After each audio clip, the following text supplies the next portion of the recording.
المشاهدون الأكارم، أهلا ومرحبا بكم وطاب مساءكم بكل خير.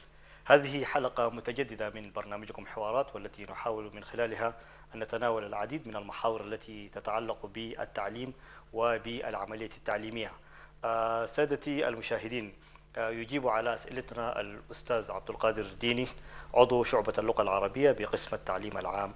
أستاذ عبد القادر ديني، أهلا ومرحبا بك، وأنت ضيف عزيز على برنامجنا. يا اهلا وسهلا مرحبا.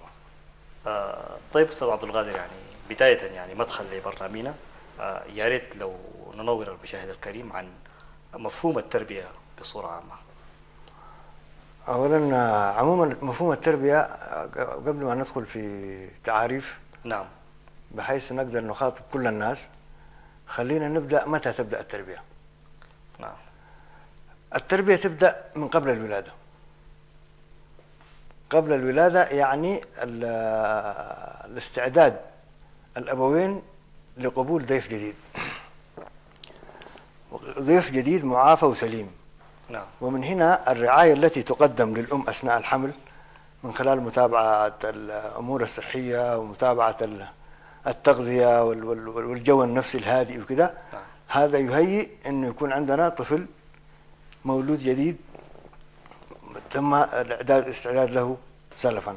نعم. أضف إلى ذلك مع مرحلة النفاس والرضاعة وما يحتاج إليه هذا الطفل، التربية تبدأ منذ من هذه المرحلة من قبل الولادة وتستمر. نعم. تهيئة. والتربية تشتمل عدة جوانب، منها البناء الجسدي للطفل، والبناء العاطفي والوجداني والنفسي، والعلاقات الاجتماعية. كل هذه بحيث هذا الطفل يكون قادر على أن يلج مرحلة الطفولة إلى رياض الأطفال والمدرسة بمهارات كافية تمكنه من التعلم. هذا يعني الطفل في هذه المرحلة حياته محفوفة بكثير من الخواطر، من المخاطر. نعم. يعني مثلا مخاطر الكهرباء، النار، الأدوات الحادة، هكذا. نعم. هذه جوانب يجب يحتاج الطفل في هذه الفترة إلى رعاية شديدة، لأنه الطفل بطبيعته يحاول أن يكتشف ما حوله أو بيئته، وفي ضمن هذه المحاولات ممكن أن يتعرض للخطر، وبالتالي تجنيب الخطر هذا جانب مهم جدا. الجانب الثاني جانب تغذيته بشكل صحيح من نظافة وتغذية وتطعيم. دي كلها تؤدي إلى أنه يكون نمو طبيعي، وإذا في حالة غير طبيعية اللجوء إلى الأطباء. خلاصة هذه الهدف من عملية التربية في النهاية إنتاج مواطن صالح. ماذا نعني بإنتاج مواطن صالح؟ إنسان قادر أن يتبوأ مكانته في المجتمع ويكون مقبول من المجتمع ويلعب دوره في شبكة الخادم والمخدوم في المجتمع. كل فرد في المجتمع هو خادم ومخدوم. أنا معلم أخدم كل فئات المجتمع، طبيب يخدم كل فئات المجتمع، مهندس، سباك، الكل يخدم وفي نفس الوقت هو مخدوم. وعليه هذا الفرد ليكون صالحا في المجتمع وقادرا على أن يلعب دوره، يعي حقوقه وواجباته، يجب أن يكون تهيئته تهيئة تامة. والتربية لا تعني التعليم فقط أو المواد الأكاديمية. التربية تشمل كل جوانب حياة الطفل، من الناحية القيمية الأخلاقية، من الناحية البنيانية الجسدية، من الناحية الاجتماعية، وكل المهارات اللازمة للقيام بهذه الأدوار في المجتمع. كلها تتطلب أن تكون هنالك تربية صحيحة للطفل وتستمر إلى أن يتأهل للعب دوره. نعم. طيب أستاذ دين، كيف تتم العملية التعليمية بصورة متوازنة وبصورة جيدة، حتى مثلا تأتي أكلها؟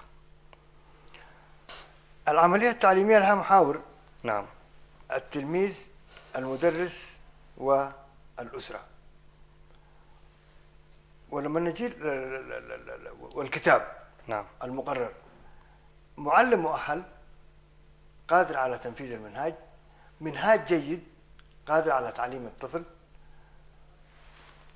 وأسرة جيدة تهيئ للطفل الجو المناسب والمتابعة، وبالتالي العملية تتم بنجاح إذا كان كل العناصر هذه تكاملت مع بعضها، البيت والمدرسة نعني بها المدرس وإدارة المدرسة والكتب المقررة عليه. نعم. طيب يعني هل للمجتمع مثلا دور في إنجاح العملية التعليمية، أو ما هو الدور يعني اللي ممكن مثلا يلعبه المجتمع بصورة عامة؟ المجتمع شقين، المجتمع بمؤسساته والمجتمع كأفراد. نعم. المؤسسات منها المدرسة وغيره، هذه تلعب دورها إذا كانت يعني تجد الدعم من المجتمع. المجتمع يدعم المدرسة من خلال تكوين مجلس للآباء مثلا، نعم. يقوم بمتابعة المدرسة وتحويلها إلى بيئة جاذبة ومحببة للطفل. الأفراد أو الآباء كفرد في الأسرة إذا قدر يلعب دوره في البيت بشكل طبيعي وصحيح، فهو سيستطيع أن يساعد ابنه على التعلم. دوره لا ينحصر دور الأب مثلا أو دور الأبوين، الأب والأم لا ينحصر في تقديم الطعام واللبس فقط. تحتاج المسألة إلى متابعة مستمرة، تخصيص وقت للأبناء. نعم. ده جانب مهم جدا. التخاطب مع الأبناء، الاستماع إلى أفكارهم، الاستماع إلى طموحاتهم، الاستماع إلى أحلامهم، الاستماع إلى قصصهم الخيالية، حتى الاستماع إلى أسئلتهم والتي قد تكون أحيانا محرجة. يجب الاستماع إلى الأسئلة والتعامل معهم ند لند باحترام، حسسه بأنك أنت هذا إنسان كامل متكامل قادر على التعبير عن ذاته، ونديه الفرصة ليعبر. كلما أديناه الفرصة ليعبر يستطيع أن يفكر بشكل صحيح، وأن يكون العلاقة بين الأبناء والآباء مبنية على الصدق والمحبة، تؤدي إلى أنه يكون في الطفل لا ينزوي أو لا ينحصر أو يبحث عن مصادر المعلومات من مصادر غير صحيحة. فكلما كان في البيئة فيها البيت فيها نوع من الحرية، نوع من المحبة المتبادلة بين الآباء والأبناء. نعم. هنا يكون الأطفال قادرين على أن يكونوا يعيشوا حياة طبيعية، بناء الثقة بالنفس، احترام الذات، احترام الآخر، احترام الغير، كلها يبدأ يتعلمها من البيت، تبادل التحايا. نعم. فلما يكون في البيت جو طبيعي هادئ مريح، يكون الطفل قادر على أن ينمو نمو طبيعي. أحيانا يقال أنه إذا كان فقد الأب مثلا لأسباب أيا كانت الأسباب، فقد الأب، اختفى من البيت، نعم. الطفل قد يكون من المفارقات أن يكون أنجح من الطفل الذي يرعاه الأبوين. السبب ربما هو في عمر صغير يتحمل مسؤوليات، وعنده جاب أو مساحة من الحرية لا يجدها في وجود أبوه.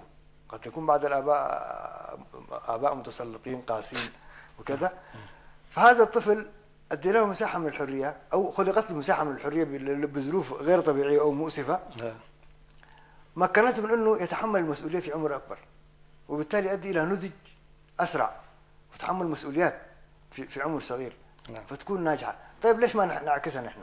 في وجود الأب يسمح لهذا الأبناء، تتاح له مساحة من الحرية، وهو موجود. نعم. أديه مساحة من الحرية، وأنت موجود حمله مسؤوليات، كلفه، وبالتالي يعني تكليفه بمهام في الأسرة، وإعطائه مساحة من الحرية، وخلق حالة ودية بينك وبينه، زي أنت وصديقك. كيف يتعامل الإنسان مع أصدقائه؟ يتجاوز بعض الأخطاء، يغض النظر عن شيء، يعزل عن بعض الأشياء. بالعكس في البيت مع الأبناء، حتى الأم والأب يكون عنده مجموعة من اللاءات والممنوعات. نعم. لا يا ابني، ممنوع ممنوع ممنوع ممنوع، لدرجة أنه هو لا يستطيع أن يميز بين الممنوع والمسموح، وأحيانا يعاقب في أشياء ممنوعة هو قد لا يراها إنها ممنوعة أو لا يفهم مبررات منعها. ولما يكون العقاب قوي على الأشياء اللي هو ما مقتنع بها، نعم، يحاول أن يتجنب الحديث مثلا عن كل شيء، يتحاول لا يتصرف أي تصرف في البيت، ولكن بطبيعته يحب أن تكون عنده حرية ومساحة ويقدر يلعب ويقدر يعبر ويقول رأيه وكذا ويبحث عن معلومات. فإذا كان جو البيت فيه كبت وفيه ضغط، هذا الطفل سيبحث عن متنفس خارج البيت، ومن هنا قد يجد مسالك تؤدي إلى رفقة السوء نعم. والمعلومات الغير صحيحة والأشياء اللي ممكن تؤدي في النهاية إلى انحراف. نعم، ويتعلم يعني صفات يعني أصلا يعني غير مرغوبة. طيب أستاذ دين، يعني هي المسؤولية كبيرة، المسؤولية الملقاة على عاتق ولاة الأمور. بالتحديد ماذا تريد المدرسة من ولاة الأمور؟ هو شوف الجانب التعليمي، التدريس في المدرسة، نعم، يفترض المدرسة تغطي كله.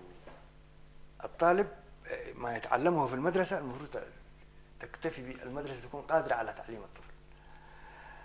أنا ليش أصر على أن المدرسة لازم تكون قادرة على تعليم الطفل بدون دعم؟ لأنه أنا مثلا تلاحظ يجيب ابنه مدرس، أو لابنه أو بنته يجيب مدرس من الخارج، نعم، تدريس في البيت، نعم، أو يبحث عن مدارس مسائية أو ليلية، أو هو نفسه الأبوين يتدخلوا في إنه يحلوا واجبات ويشرحوا وكذا.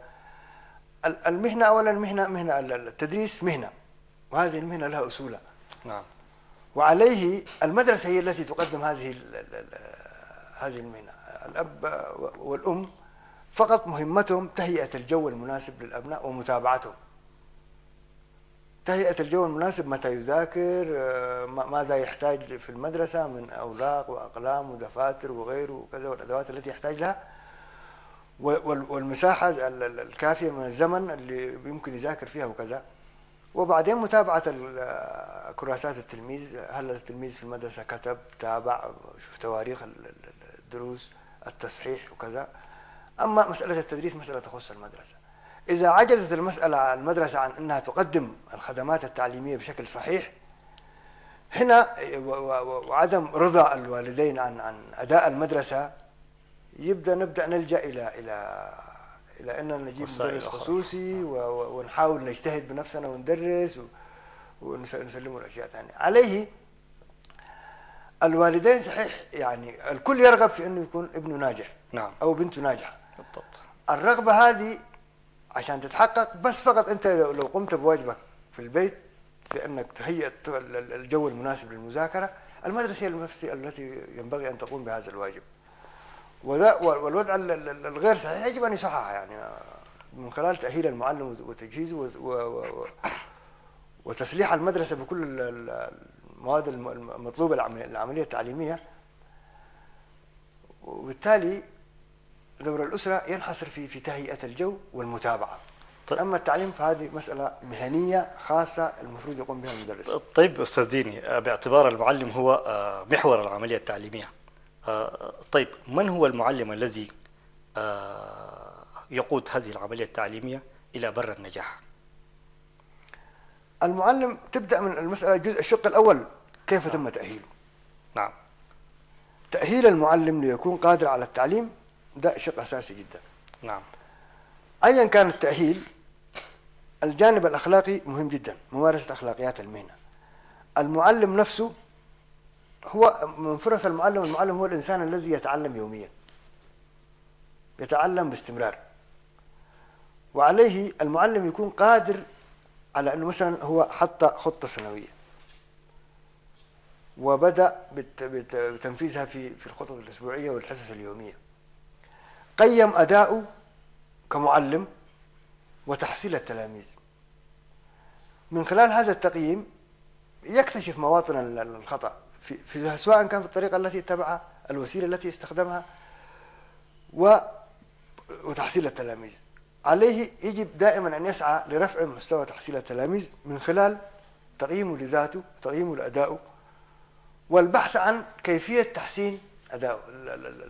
التعلم المستمر لتأدية الرسالة العظيمة هذه بشكل صحيح تحتاج من المعلم أن يكون قادر على أن يبني ذاته، يطور نفسه باستمرار. عملية التعلم الذاتي مهمة في كل المهن، تطوير الذات مهمة في كل المهن. صحيح في مسألة تطوير المعلم وتأهيله ورفع كفاءته باستمرار.